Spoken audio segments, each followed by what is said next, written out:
Now, in the reading by Schaefer Landau, we've encountered a few distinctions that are worthwhile thinking about when we're thinking about morality. In particular, we're talking about what you might say a distinction between egoism and altruism. Maybe I should have done it the other way because altruism, as Schaefer Landau explains, is a view that, at least on some occasions, the morally right thing, the ethically right thing, the right thing to do is to do something that benefits others for their own sake. That is, even when it doesn't benefit ourselves. That is, so sometimes we're doing something for the benefit, only for the benefit of others. By contrast, there's a view called ethical egoism. And we're worried about the ethical view. I know Schaefer Landau talked about psychological egoism. I'm almost sorry. He had a lot of good things to say. I'm almost sorry that he talked about it because you might find that a little bit confusing. But let's not even worry about psychological egoism.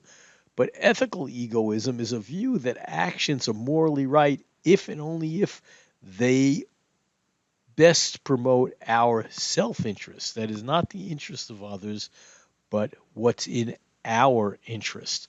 So there's a distinction between acting altruistically and people who are acting in their own interest egoistically. And there's actually people who claim that the right thing to do, the ethical thing to do, is to just act in your own interest. And in fact, in business ethics, there's a view that if everybody acts in their own interest, there'll be sort of this balance overall, and everybody will be better off in the long run. But let's set that set that aside. But that's just the distinction, and I think the distinction is going to kind of be important because we're going to see that certainly when we typically talk about morality, we're not thinking of ethical egoism.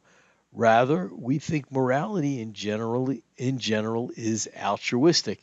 And in fact, the example that Schaefer Landau talked about the soldier, falling on the grenade to help his friends, is an altruistic act. He didn't do it for himself. He would have been better off just getting out of the vehicle. Now, there are a few more distinctions that are worthwhile having when we're talking about this particular problem, and we're talking about ethics in general, is that there are three kinds of things that are good, that are worthwhile. First time we say things are intrinsically good, and the idea being that is they're good for their own sake. And I'd encourage you to read the Plato itself. I have that down as an optional reading later on. Take a look at it, but intrinsically good things are things that they're good for their own sake, and actually the Plato's examples of that is harmless pleasures, having a nice conversation with a friend, going out, doing something relaxing, just having some fun with somebody. It's enjoyment, harmless pleasure. It's good for it's good for its own sake. Now, there are things that are good only for, we say, extrinsic, or sometimes we call it instrumental reasons or instrumental goods. And the idea is these things are good for the consequences they produce, but but are not necessarily intrinsically good. And examples that are raised by Plato are exercise. That is, people think, I guess they have a negative view of exercise. That is, it's good for its consequences. That is, it keeps you in good shape. Or medical treatment is good. If they cure your disease, it's good for your health. Or even money, it's good to be able to do certain things with it. But in and of itself, none of these things is good by itself. That it's good for the consequences.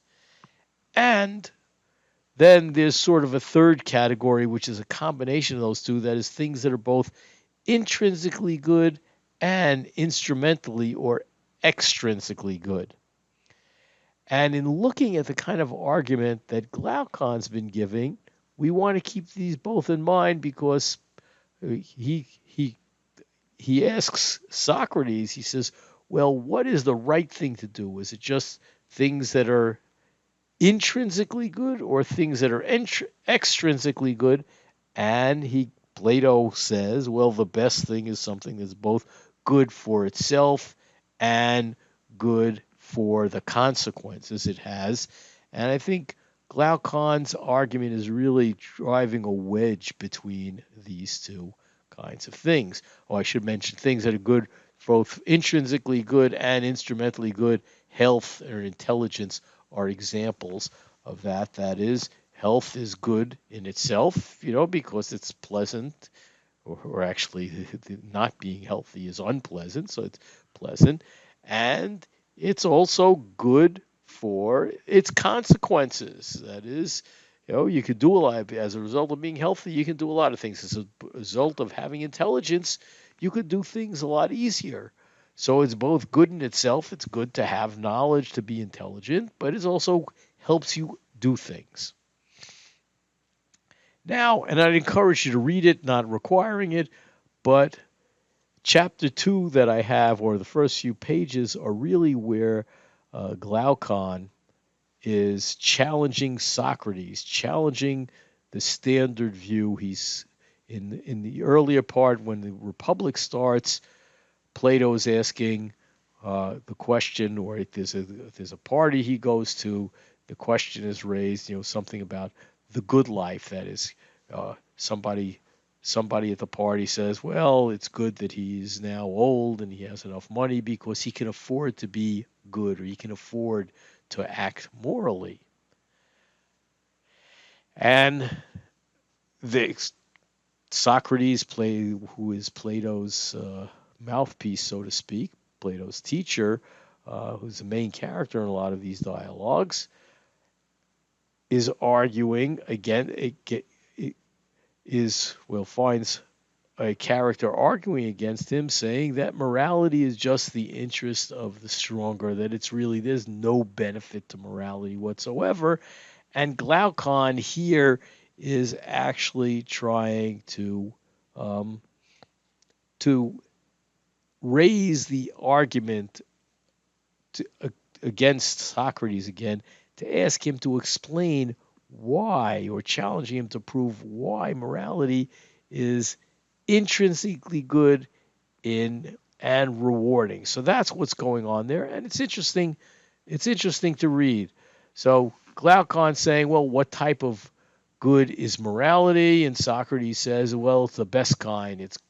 It's intrinsically good and extrinsically good. It's good for its own sake, and it's good for what it produces. Now, the challenge that Glaucon raises from the example, we'll see how it raises, is, well, to show why morality is good for its own sake and good for what it produces. And his example is intended to do just that. Or the Ring of Gyges example is intended to do that, right? But before raising that, Glaucon actually has an argument about where morality comes from. It's kind of an interesting idea. And he says, well, sometimes at least doing something immoral can have good consequences, has good consequences for the person. That is, if I do something immoral, if I take something of yours and you don't know it, I get a certain benefit by it. It's something good for me, even though it's bad for you. But having noticed that, it's also true that having immoral things done to a person has bad consequences. That is, so the idea is sometimes we get a benefit from treating somebody badly, from doing something wrong. On the other hand, there's when the person treats us in a bad way, in a wrong way, that has bad consequences for us. And he says, Well, notice what morality, what the right thing, what the ethical things do. It kind of balances the consequences. So not that it's good in itself, but rather we kind of like the benefits of the immoral behaviors, but we don't like the consequences of being the recipient of somebody else's bad behavior. So morality kind of balances that out. So the prudent thing, the practical thing, instrumentally, maybe the thing that's good in the long run is that the only reason that people act morally is not because of the good it produces. That is, it's not that it's intrinsically good. It's not, morality is not intrinsically and extrinsically good because it's not, yeah, I'm sorry, morality is not instrumentally or extrinsically good because we'd be far better off if nobody did any of the bad things to us, but we managed to get what we wanted in that way. So that's sort of the argument that's underlying Glaucon's position. And we're familiar with the example now, the ring of Gyges. He finds the ring that makes him invisible. He seduces the queen, with the help of the queen. Now he kills the king and he takes over the kingdom. There's nothing better than being the king, the king of your own, the head of your own kingdom. You call all the shots. Okay, and what Glaucon asked Socrates to imagine is there are two such rings, one possessed by the virtuous man, or the other by the rogue, the scoundrel, the immoral man. And he makes the claim is if they could both be invisible, they could never get detected, what would they do? They would both act immorally, both act in exactly the same way. So he says, well, the problem is there is no kind of account for why we ought to be moral. I mean, maybe there's some, practical reasons. And underlying this is this following kind of argument. Here's kind of this first step in the ring of Gyges argument. He says, well, it's possible, right? Through this whole example we have, it's possible for one to treat others immorally without being detected. That's the idea of the ring of invisibility. That's what it gives us.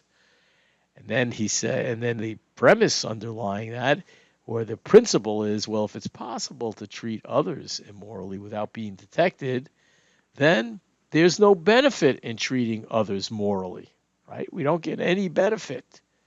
So it's a problem with the first argument that's being pointed out. And the conclusion from that is, well, there's no benefit to treating others morally.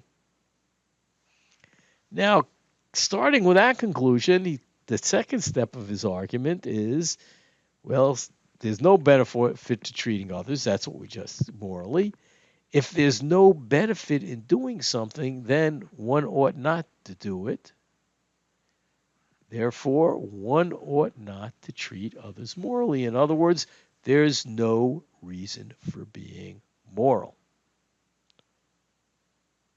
Now, I think this is a pretty bad argument, and I think there are a couple of problems with it. And I think if you look at it closely, oftentimes they're excluding the possibility of that being moral is intrinsically good. I think this is in general, and that's Socrates, or I should say Plato, undertakes in the rest of the Republic. Notice these are two. This is right at the beginning of the Republic, and then he goes on for hundreds of pages, probably for 150 pages after, or maybe 200 pages, explaining why morality pays, and he goes further to explain not only is it the man moral, but the state being moral. So he goes not only talks about morality, but he talks about political philosophy in this particular book, in this particular dialogue. But nonetheless, this argument I think has a bunch of gaps that we can identify, and I think most people don't buy it because I think at this point, what I'd like you to do now is thinking about this kind of argument, this kind of example, thinking about whether it's right, let's now turn to the particular cases or cases in the movie that we're talking about, and we'll to look at the character or characters and see, you know, whether it was right that, there is no benefit to being moral, to acting in a moral or ethical fashion.